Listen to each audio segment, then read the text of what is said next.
Hello students, on your request, today I am going to explain you chapter Kathmandu written by Vikram Seth. Before starting this chapter, I would like to ask one question बच्चे. Do you like traveling? Of course, everybody likes traveling. Here, our writer Vikram Seth enjoys a lot. And what he enjoys? He enjoys moving from one place to another place, enjoys journey, and you know that he is a well-known novelist and a poet.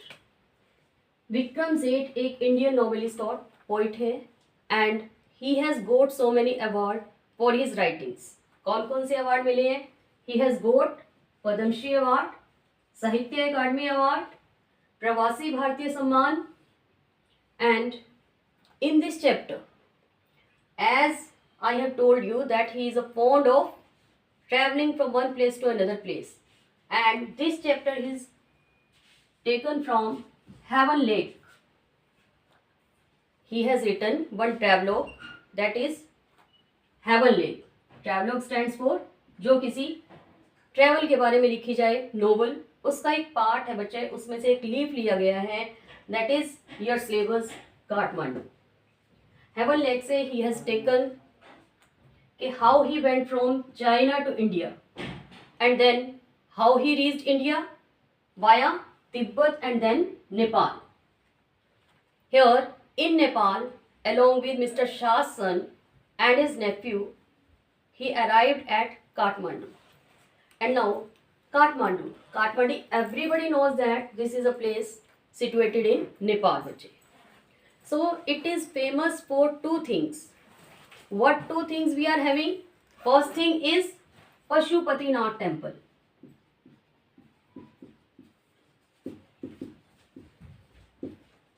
What is first thing? Pashupatinath temple. And second thing is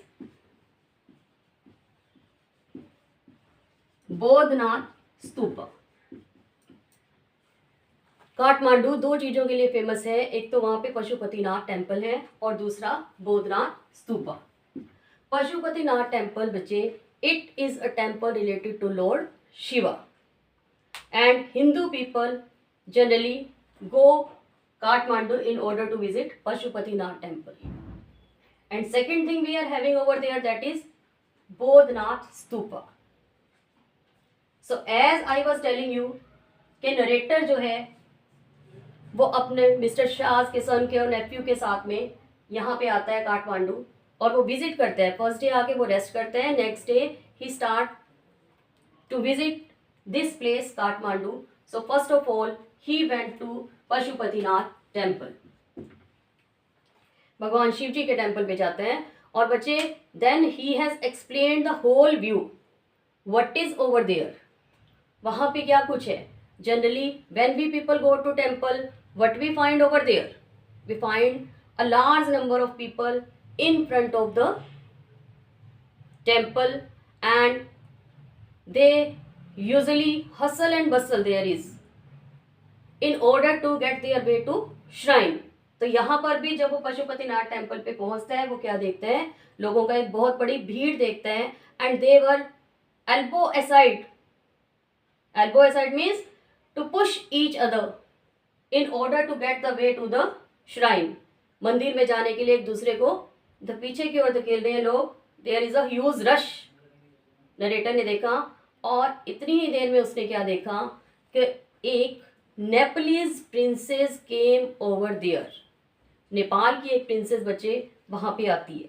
ठीक है जी. And on seeing her everybody bows in front of her and gave her way to the shrine. उस princess को देख के सभी उसको रास्ता दे देते हैं और मंदिर में जाने के लिए जो है उसको पीछे हट जाते हैं.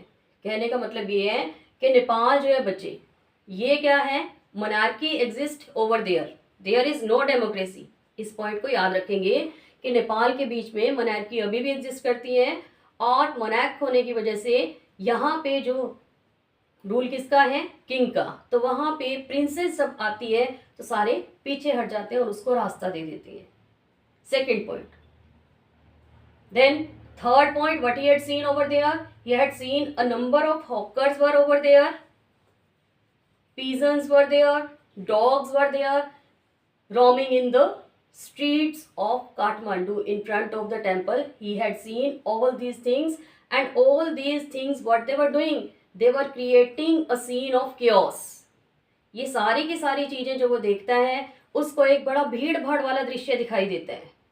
अब उसके बाद उसने क्या देखा कि एक सेफ्रन क्लैड पहने हुए, सेफ्रन क्लैड स्टैंड्स फॉर के भगवे रंग के कपड़े पहने हुए एक वेस्टर्न लोगों का समूह, a western people, they want to enter into the shrine, but policeman was standing over there and he was not allowing them in order to enter in the temple because he was not sure whether they were Hindu or not, because at the top of the temple was written only Hindus were allowed to go into the temple. बेटा उसने क्या देखा कि saffron cloth पहने हुए, भगवे रंग के कपड़े पहने हुए एक लोगों का झुंड जो है, विदेशी लोग जो हैं वो टेम्पल के बीच में जाना चाह रहे हैं, लेकिन वहां पे जो पुलिसमैन खड़ा है वो उनको अंदर नहीं जाने दे रहा, बिकॉज उसको उनके ऊपर संदेह हो रहा है कि क्या वो सच में हिंदू हैं या नहीं है। Then what he sees, 2 monkeys were there, they were fighting and one monkey जो है ran up to the Shivalinga and other was chasing him. So all was presenting a scene of total perplexity, means total confusion. ये सारी की सारी चीजें जो है narrator के सामने कौन सा व्यू प्रेजेंट कर रही है? टोटल कंफ्यूजन का सीन जो है प्रेजेंट कर रही है।